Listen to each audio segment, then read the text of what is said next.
President Donald Trump and Chairman Kim Jong Un of North Korea had their first sit-down, the first meeting between the President of the United States and a North Korean leader in history.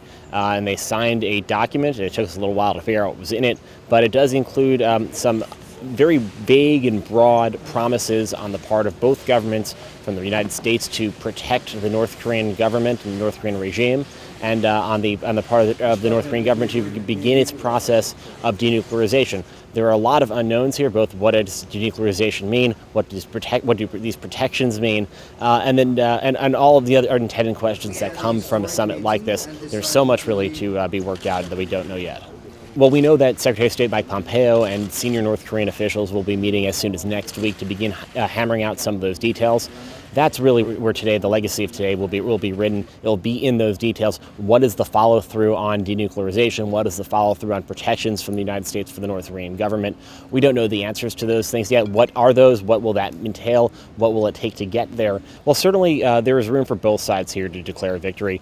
For Kim Jong Un, his family for decades really has been trying to claim its place on the international stage. It's always been looking for international legitimacy, and they got that today. They got their turn. They got their flag next to the Stars and Stripes. They got their place next to the President of the United States. They got 5 hours of meeting time, lunch with the President. That's not something that most leaders get, that North Korea was finally able to secure for itself. That is a massive concession on the part of the President of the United States to North Korea. The President maintains that he got a concession in return, which is that commitment to go about denuclearization. That's something that North Korea has obviously promised in the past for years, hasn't always followed through on. So for the President, who is certainly very jubilant today, we don't know if there's really reason to celebrate just yet. It might be too early to pop those champagne corks. For Kim today, certainly he got exactly what he wanted coming into this meeting.